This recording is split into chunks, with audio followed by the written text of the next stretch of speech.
Okay, it looks like we can get started. So good morning again. Thanks for joining us today. I am going to enter a link in the chat box that will take you directly to the tool that we'll be discussing today. Another thing that I want to just flag for you is as we're walking through the contents of the tool, you'll hear some suggestions for moments to pause and kind of think about how that content relates to the work that you've been engaging in with schools and LEAs in your respective regions. We're going to ask you that when those moments for reflection are introduced, that you take a couple of seconds and kind of think about the question and take some notes on what it prompts for you. And then we'll share as a larger group when we launch the Q&A session at the end of the navigation through the guidance document. So I'm going to pause here and we can get started with a review of the attendance guidance document.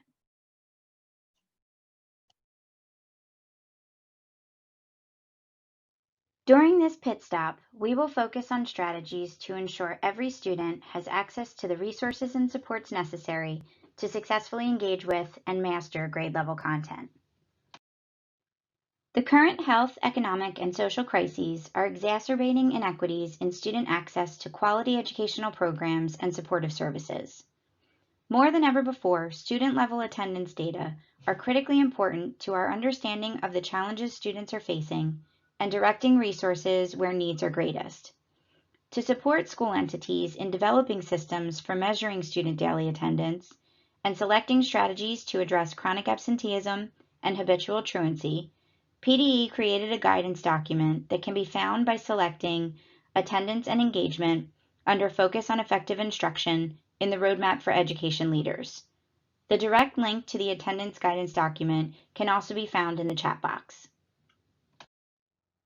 During this webinar, we will discuss ways you can support school entities in understanding why attendance is such a critical piece of information to ensure every student has access to the resources and supports necessary to engage with and master grade level content. In establishing a more robust definition of attendance within their local context, especially when school entities are implementing hybrid or full remote instructional delivery models, and assist them in exploring evidence-based strategies for supporting students who are chronically absent or habitually truant. As we walk through this guidance document, we encourage you to think about how the attendance guidance and other resources we highlight might help you in your work with schools and LEAs. Ask yourself how you can leverage these materials to help school entities problem-solve challenges with measuring and supporting attendance and engagement, especially when students are engaged in hybrid or full remote learning. Attendance is a leading indicator of equity. There is a positive, statistically significant relationship between regular attendance and various educational and life outcomes into adulthood. For example, positive attendance patterns in early grades is associated with reading on grade level by third grade. Positive attendance in the middle grades has long-term implications for mastery of grade level content, readiness for ninth grade, as well as engagement in school. And finally, attendance in high school is related to timely graduation and a variety of outcomes in adulthood. When students regularly attend school, they have access to academic and other support programs and services that are important for cognitive, physical, social, and emotional development and wellness. If educators can't proactively, reliably, and easily identify students in need of extra support, there is a substantial risk of struggling students falling further behind. Traditionally, the mere act of showing up for school meant a student was considered present and therefore assumed to be engaged in learning activities. The current health, economic, and social crises create a need for school entities to enhance local data practices to expand the focus of attendance beyond physical presence, to include metrics regarding a student's access and engagement in the current school year and beyond. Hybrid and remote instructional delivery models present unique challenges to schools' ability to measure student attendance, and thus require us to think differently about what attendance looks like and how we can measure it. National conversations about attendance are encouraging school entities to develop definitions of attendance that focus on student access to resources required for assigned learning activities and students' authentic engagement in those assigned learning activities and supportive services. By expanding the definition of attendance in this manner, schools will be better positioned to identify which students are at risk of falling further behind, as well as identify strategies focused on the specific challenges hindering their regular attendance. Table 1 in the attendance guidance document provides example measures of access and engagement from schools in Pennsylvania. When we think about access, we are trying to gather evidence that the student has access to the resources required for the assigned learning activities. The left-hand column of this table provides examples of ways that schools in Pennsylvania measure student access for assigned learning activities.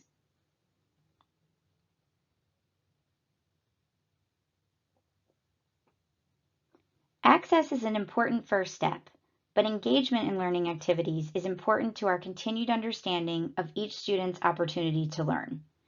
Some examples of ways other schools in Pennsylvania are measuring engagement in learning activities can be found on the right-hand side of this table.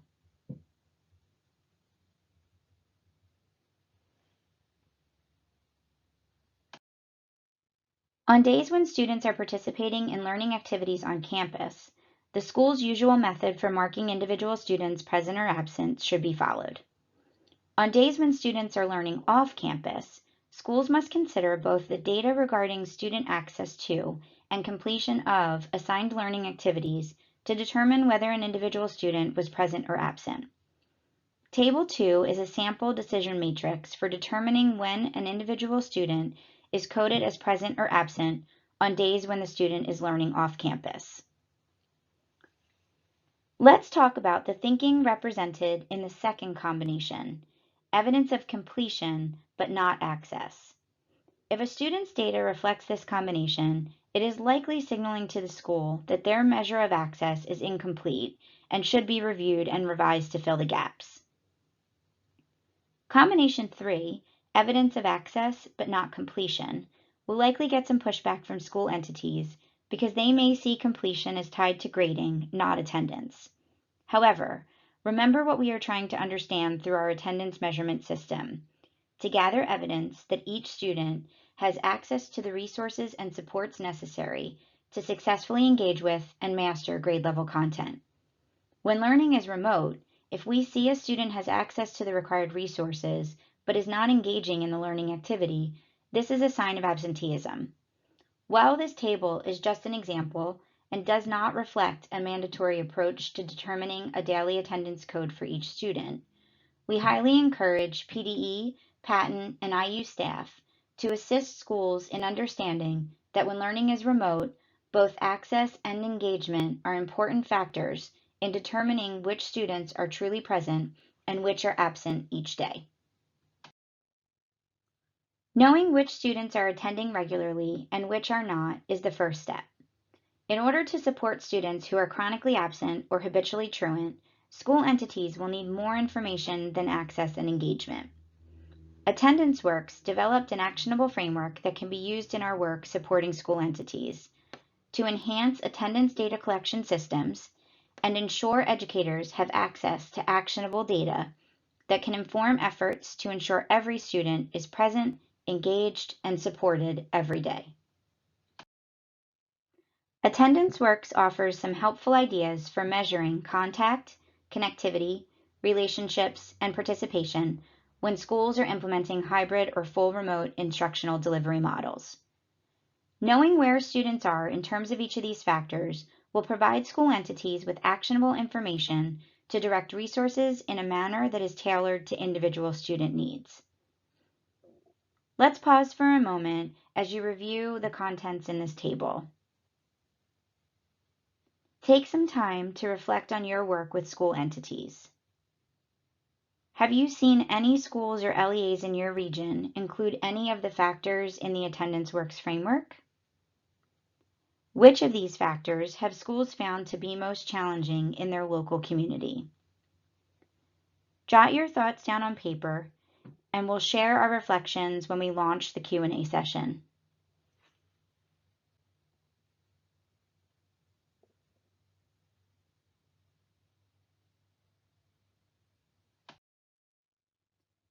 School entities should also closely monitor differences in attendance and engagement patterns under different conditions by asking, do we have data that allow us to identify types of learning activities, grade levels, or instructional delivery models where students are less engaged or where we see less participation than others?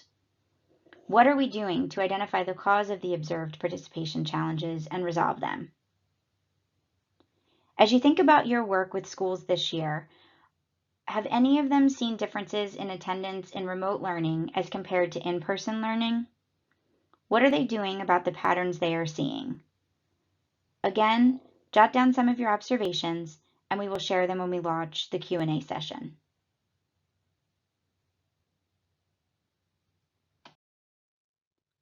High levels of chronic absenteeism or habitual truancy signal that the foundational supports that are the building blocks of schools that ensure every student is present, engaged, and supported every day may be missing.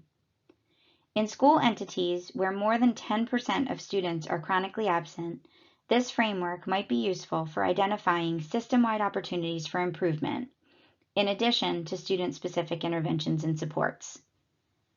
Take a moment to review these foundational supports. Have you seen school entities enhance their foundation in response to challenges posed by COVID-19 mitigation efforts? Jot down some notes, and we will share your observations when we launch the Q&A session.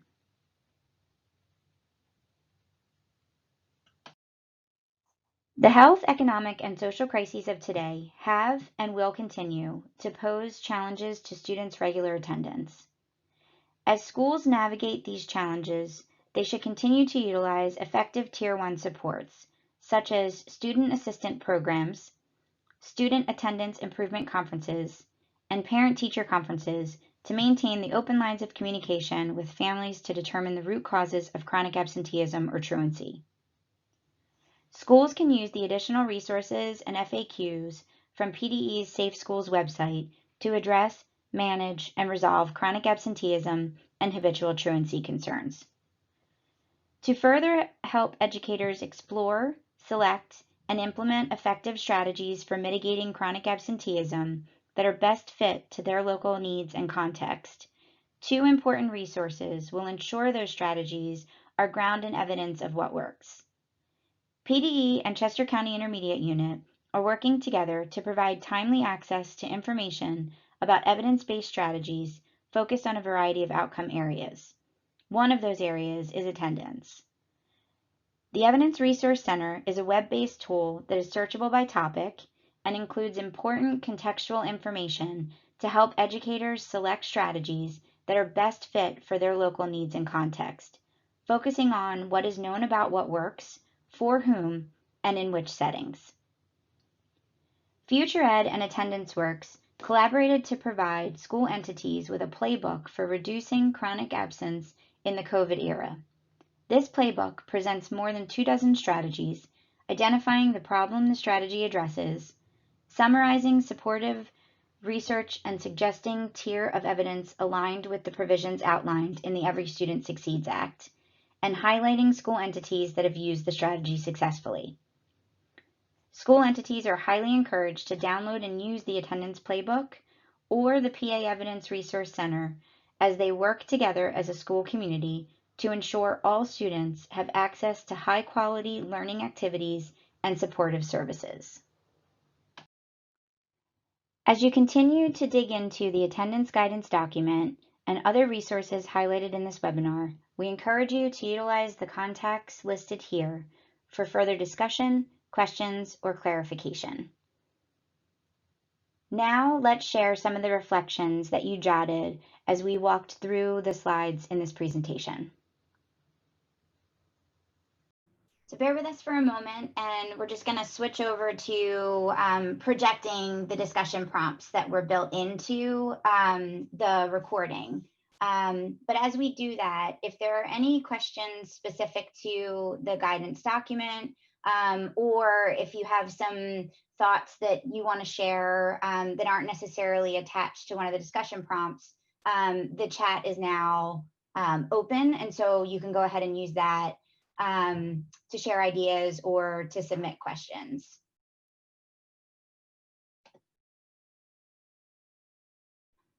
So let's just start with a general question about kind of things that popped into your mind as you reviewed the guidance document and listened to the discussions associated with the relevant components of that guidance document. How could you leverage these resources to help school entities problem solve challenges that they're currently experiencing in terms of measuring and supporting attendance and engagement? And I imagine that those challenges are greater when school entities are implementing hybrid or full remote learning delivery models.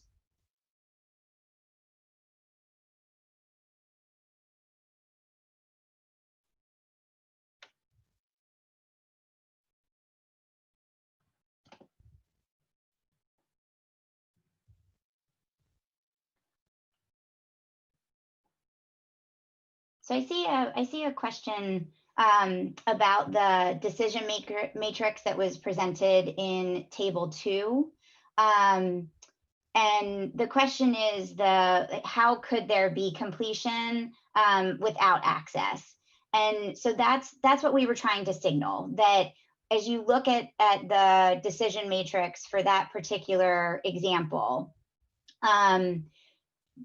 it does call into question whether our access data are accurate, because if the student is demonstrating evidence that they've completed the learning activity, then they must have the resources and the materials available to them.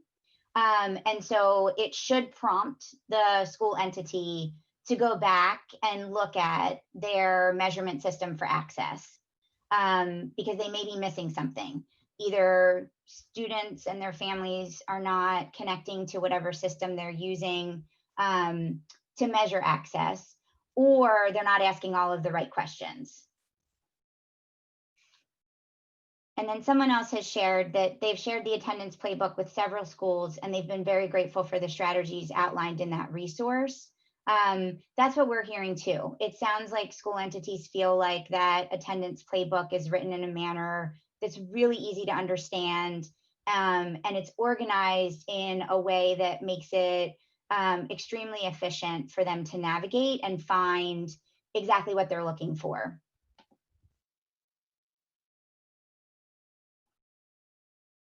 And then it looks like someone else that's with us today has also been pulling from the materials that Attendance Works has created.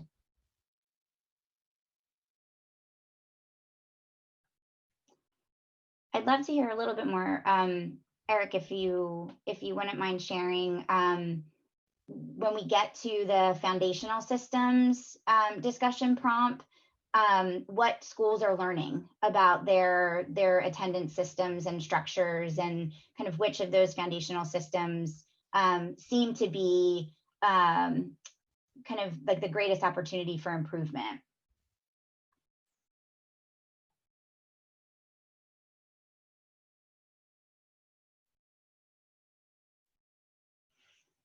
And then Gina shared that first, to understand all stakeholders differentiate among possible access and completion combinations. And yes, that's why it's important to reinforce that both Table 1 and Table 2 are just examples that were created to just kickstart some thinking in a way that we had been observing schools were struggling. And so they are more then highly encouraged to adapt and modify the decision matrix, as well as the ways in which they're measuring access and completion to best fit their current instructional delivery model, as well as the pieces of information or the data that they need about access and completion that's going to position them to then act in a timely manner when they start to see that students are experiencing challenges.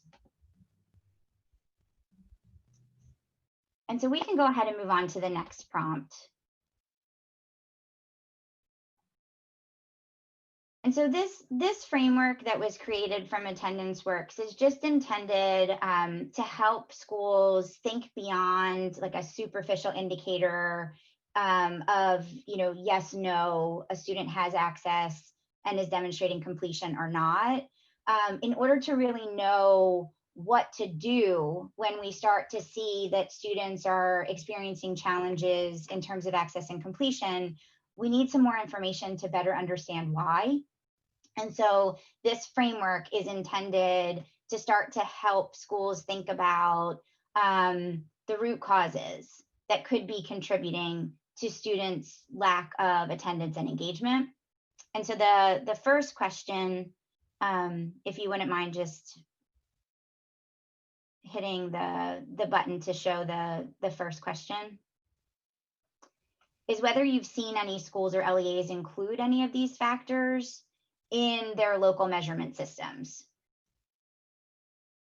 And if so, what type of data are they collecting in terms of a prior history of chronic absence, in terms of families with whom the school has completely lost contact, families that may be experiencing challenges, not just with connectivity, but also the digital literacy required to use the devices and the platforms that that schools are using as part of the instructional process. Information about relationships, and then information about active participation. What have you seen?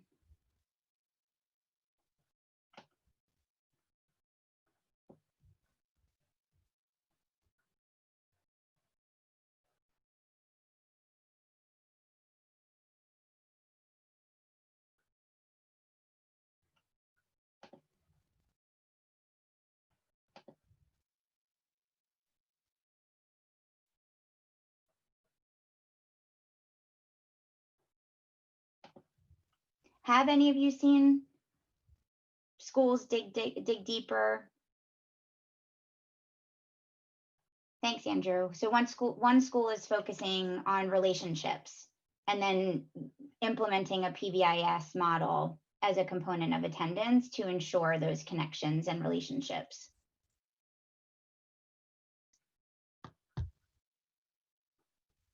I think that's the piece that that often gets lost in a focus on attendance. That at times challenges with attendance may be related to a lack of feeling a connection to school or to the adults within the school community.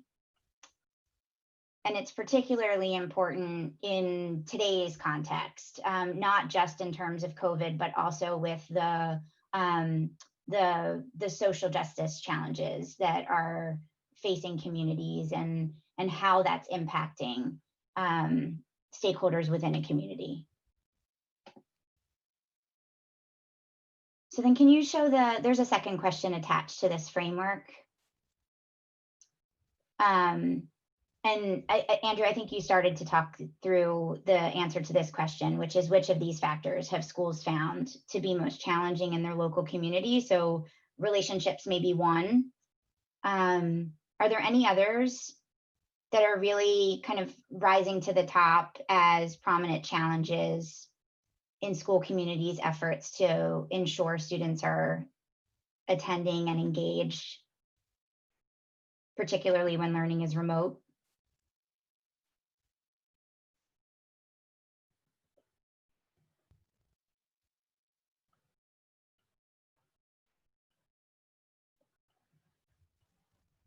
We've been hearing that that this is a hot topic for school entities, and so part of the thinking behind some of these prompts is for us to also get a sense of what you're seeing and continue to grow our discussions and the resources around attendance and engagement.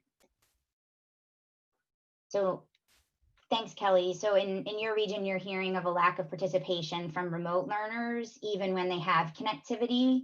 And so that's, I think that that is a really powerful demonstration of the connection between attendance and relevance and you know, the nature of the instructional activities or the curricular materials that are being utilized. And so that observation should really signal for school entities to start digging into what is being offered when learning is remote, and really start to assess the cultural relevance, the rigor, and the strategies that are being utilized in terms of soliciting active engagement among students in that remote setting. And we will have a team that is going to be presenting on topics and tools related to curriculum instruction and assessment next week. And so hopefully that'll cause some additional connections that you can bring into your work with schools that are seeing a similar pattern, that when learning is remote, attendance challenges may be higher than they are when students are in person. And then it looks like helping schools dig deeper into these root causes has also been something that you've been focusing your efforts in terms of the types of support with school entities. And then in some cases, what you're finding is that they're not collecting the additional details that this framework suggests, which is why it is more challenging then to figure out why you're seeing what you're seeing in your access and completion data.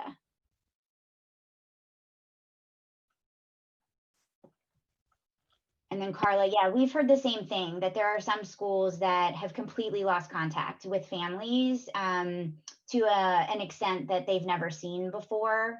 And I think that there are some pretty interesting strategies that are in the attendance playbook where you know, you can really think about ways that you can leverage community partners to attempt to regain contact. And then in the discussion last week around strategic staffing models, also thinking about other roles or adults within a school community that that may be in a position to support the school entity's efforts to reconnect with those families with whom they've lost contact. It looks like that was also reinforced, that the observation that schools have lost contact with families and are struggling with how to reconnect and re-engage.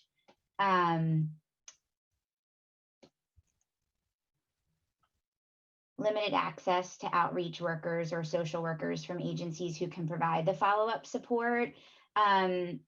Thanks, Brooke. I think this is a place when we're talking about attendance and engagement where leveraging other resources within a community, but outside of a school building, may be critically important. And so thinking about other social service agencies or after school programs or local recreation centers, daycare centers or other childcare options that are available within a school's community may be an important first step, is really establishing the types of working relationships where you can coordinate efforts and gain access to resources that schools might not have available within their school building, quote unquote. And then Brad, thanks for your comment about some schools are now halting the ability for students to move back and forth from virtual to face-to-face. So I've seen a lot of schools headed in that direction where they give a certain stretch of time for which families need to choose whether they're going to engage in the face-to-face or hybrid model that's being offered or stay completely virtual. But then you're kind of stuck with that choice for a quarter or a trimester, just in order to try to keep students closely connected as a cohort. I'd be curious to see how that impacts attendance measurement and then attendance patterns. Like, does that create a little bit more of a sense of community, or how for families that opt for full remote, are schools positioning themselves to really focus in on relationships and connectedness to school?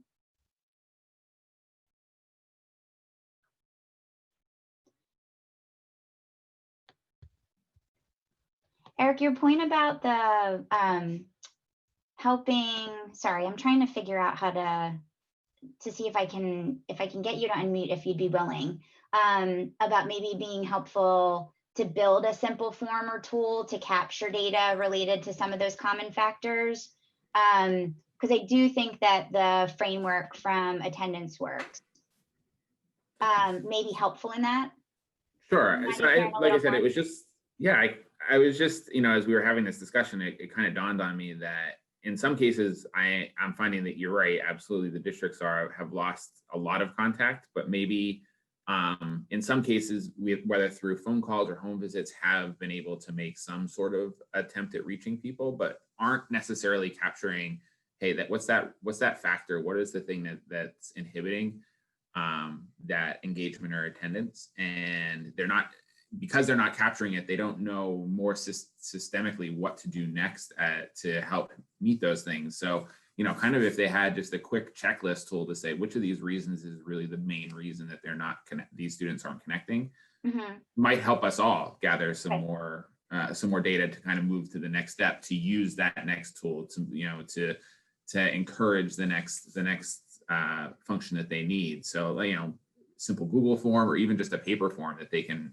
then gather back later might be something, and something easy to put together for them, but just to remind them of those things when they're having those discussions. I think they get into that. I've seen that mindset occur where they just want to tell them that they need to attend, and that's, they're going to be in trouble if they don't attend. And certainly we want to hold that accountability piece, but I think we get lost in the accountability piece and not in that, like you said, the root cause reasons. Yeah, so I wonder if the next framework that we're going to look at, if you wouldn't mind advancing the slide, might give a little bit more, or I'm sorry, one more, please, because I feel like we touched upon this. Oh no, it's not in there. I'm sorry. So there was after that framework that we were just looking at, where Attendance Works introduces the different like factors that could be contributing to students' lost learning time. They had that table, and in the third column of the table, there were some prompts that I actually find really helpful when, in some of my work with our schools that are designated for CSI or ATSI, to think about what might you even capture in terms of relationships or connectivity or, a previous pattern of chronic absence. And I felt like the table kind of prompted for me some ideas related to almost like a personalized early warning indicator system around attendance and engagement that schools could really, I think, do some very powerful things in terms of not just addressing attendance and engagement challenges in the moment, but would really contribute to what's in front of us now in terms of really building a school system and a school community that just naturally promotes positive attendance and engagement patterns. And it seems like that's the one silver lining in terms of what COVID has done to school entities is I do think it creates a real moment for us in terms of reinforcing why attendance and engagement is so important to students' learning. So I just, I know that we had some conversations in the chat around, in some of your work, you've seen schools really digging into some of these foundational supports. Again, just some need sensing. Are you seeing that in, for those of you that are working across multiple school and LEA settings, are any of these foundational supports really rising to the top as something that you're seeing consistently across those different systems as far as like, you know, in need of improvement, or in some cases, maybe not even a part of what they had originally, you know, embedded into their attendance policies and systems, either pre-COVID or post-COVID.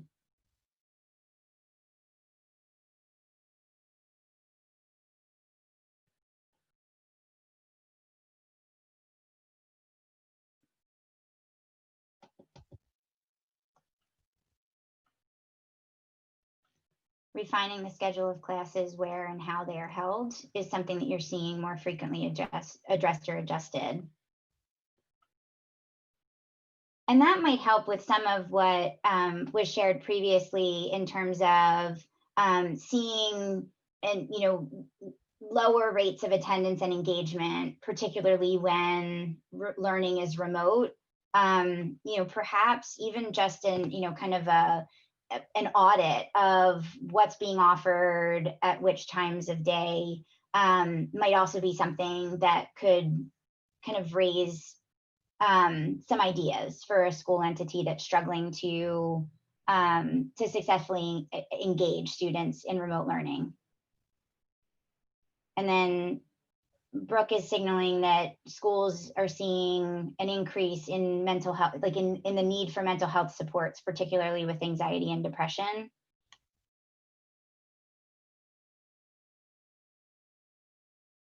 And then Kelly is seeing districts focus on relationships by having, you know, a really structured opportunity where school staff are connecting at a designated time, either through consistent advisory groups or homeroom families, to really build that sense of community among a group of students and the staff that's facilitating.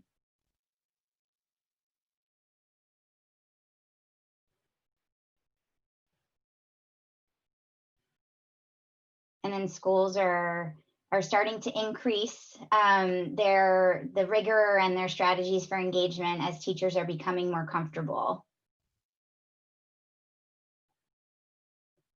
More supports for parents are needed. Lori, do you mind if I ask you for some clarification related to that comment, just so that I can better understand kind of what types of supports you're seeing? I'm going to come down and unmute you if you wouldn't mind. Oh, Sarah, that didn't work. Do you mind helping me with that again?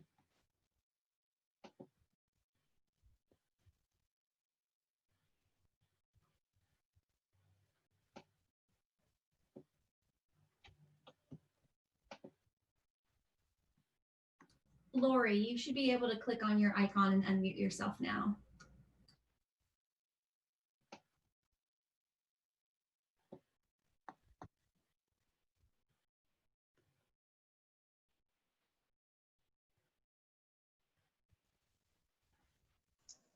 Okay, can you hear me now?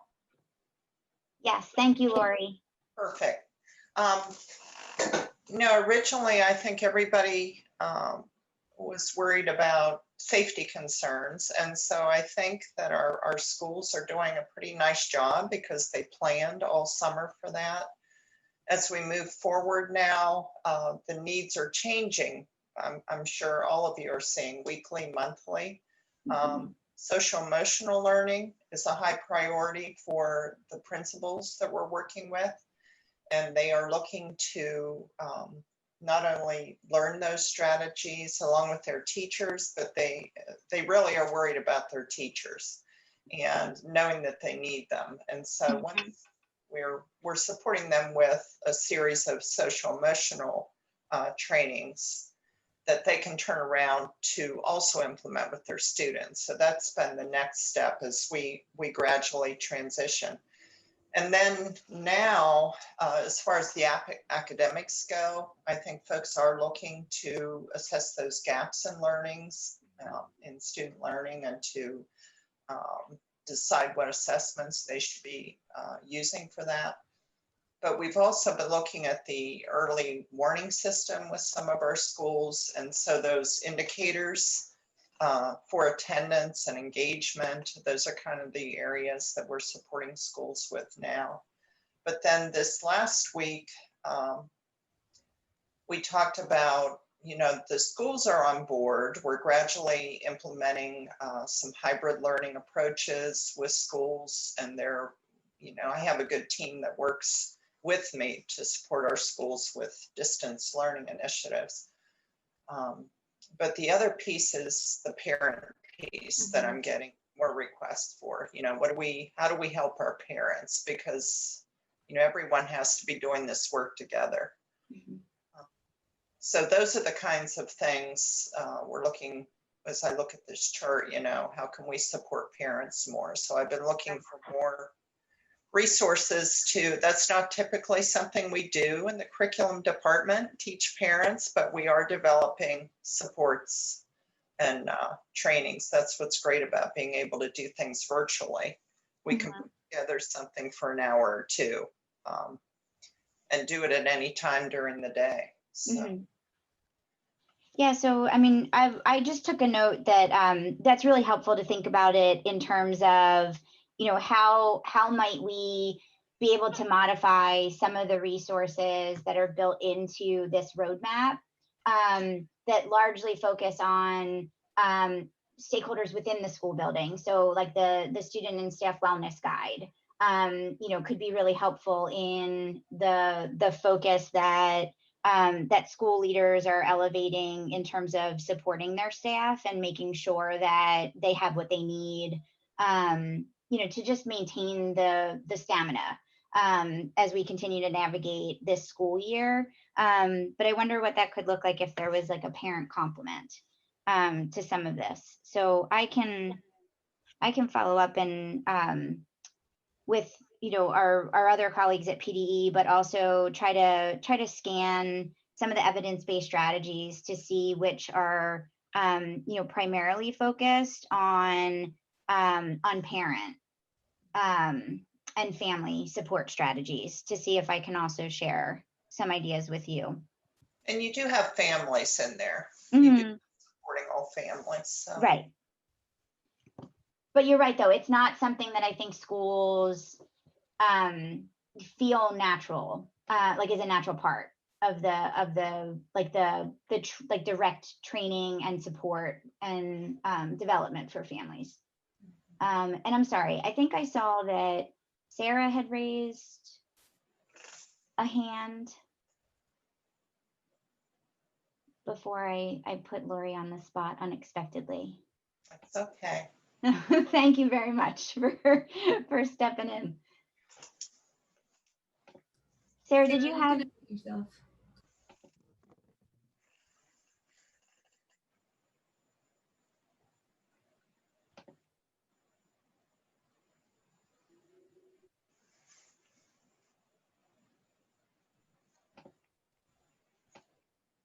Okay, well, we can move to the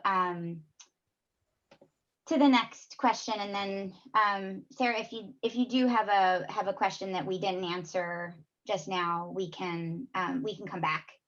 And so we've already started talking about this, that like some of the most pressing needs for support among school entities, are really beginning to focus on social emotional learning supports,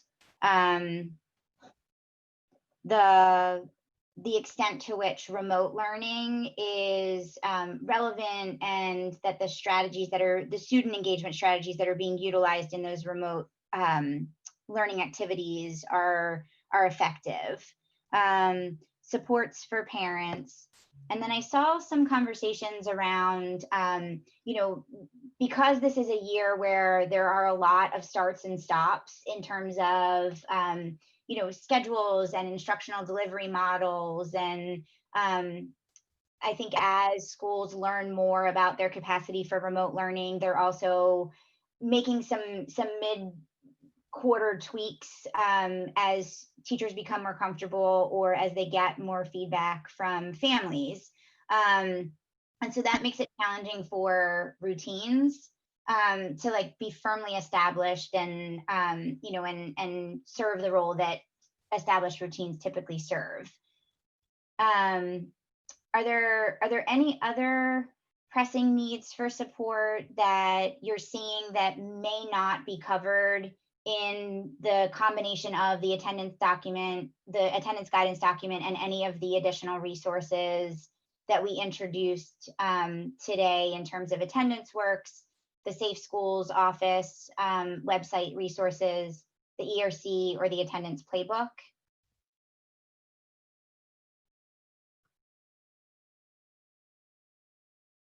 Any other ways that we can continue to equip you with tools that can help you more effectively support school entities in this area?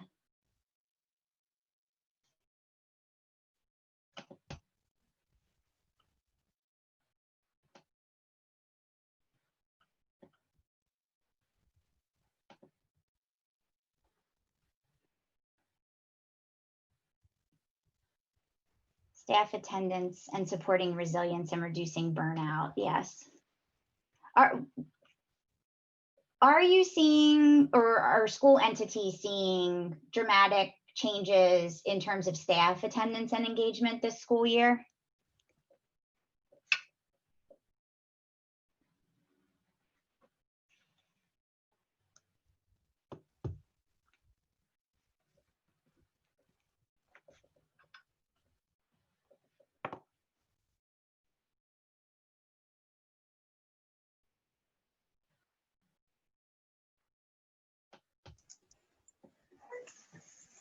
I think our schools have been very flexible with their teachers, allowing, some are working from home, some are, they're really trying to meet their needs regardless.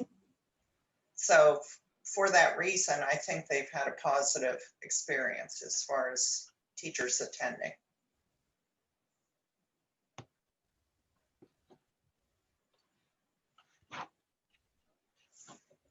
That's some interesting insight for carrying into future years. How important the climate and culture for staff is to the instructional process.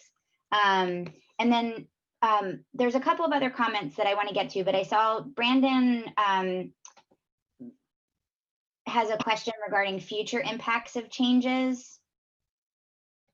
So can we unmute Brandon so that he can ask the question, or she, I'm sorry.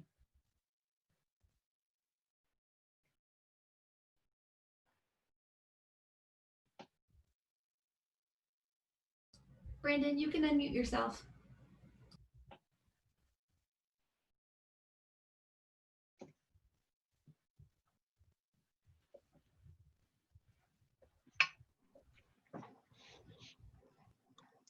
Okay, sorry, it just popped up. Thank you. My question is has there been any thought given to post a district that started virtual and then moves to a hybrid model and resorts all the cards, and kids go from this program to this program, and teachers go from being all virtual to hybrid, or hybrid to all virtual? The shuffling of people around, how that's going to be accounted for and what that might look like. I can just see that being a big pain point moving into the next phase of all of this. And are you asking from a standpoint of, kind of embedding within those decisions about staff allocation and deployment, trying to maintain some consistency in those relationships that we're reinforcing are so important to attendance and engagement? Or are you just thinking like more broadly, shuffling all of the moving parts is just a challenging part of the planning and preparation for a transition to a new instructional delivery model? I think it's actually both, but you separated it well. So the first issue is more of a compliance question. I have all these kids assigned to this teacher and I reported X, but now I had to reshuffle my deck, and this is what it looks like. So that's one thing that they're going to have to wrap their heads around, they being the districts. And then the second part of that is we had students that were virtual, now they're hybrid, but then this class in this building has had to go virtual, but this class is staying in the building in this other school because they don't have any cases, and they're, you know, how to track and maintain that consistently, I could see being a pain point. So I think it might be something Eric was alluding to earlier, but just around some sort of usable instrument. And again, I appreciate these documents and what they contain. It's going to take an enormous amount of time to digest all of that for some of the districts and where they currently are. So we're gonna, you know, as the IU system, break that down as best we can and deliver the best parts of that we can. It's a tremendous amount of information and usable resources, but getting it as easily usable by a district that's in the middle of this and 17 other fires day in, day out would be best. You're reinforcing something that we've had a lot of conversations about as we, even in the beginning stages of the development of this roadmap. What we were hearing from leaders, it was that there's almost too much information now being shared, that the effort to digest it and then to think about how do I apply it just is so taxing. And so we have been trying to take more of an approach where we're trying to create like templates that would structure that type of thinking. And so I appreciate the feedback that you all are providing today, because I think it's giving us, you know, even more insight into the way in which then you all are taking this and distilling it even more. And so I'd be curious to see if we could create some way where as you embark, and that's the collective you embark on kind of creating some of these attendance tracking tools and systems, if we could create some community of practice where we could share those with each other, because it sounds like there's some really amazing work happening in this space. And you know, I think creating a place where we can elevate awareness and share across regions will continue to benefit the work that you're doing, and then, you know, most importantly, the school entities that are losing their minds, because this is tough. But you know, kudos to all of you for the amazing work that you're doing right now to help them through this. And Rosemary, that would help because we all know the districts are governed or locally, and there might be 3 districts I'm in Montgomery County, but 3 districts that are running a model similar to 3 districts in one county over, or a different IU. But then I have 6 districts that are in a hybrid model that might mimic another part of the state. So the more that we can do that, the better. Sure. Thank you.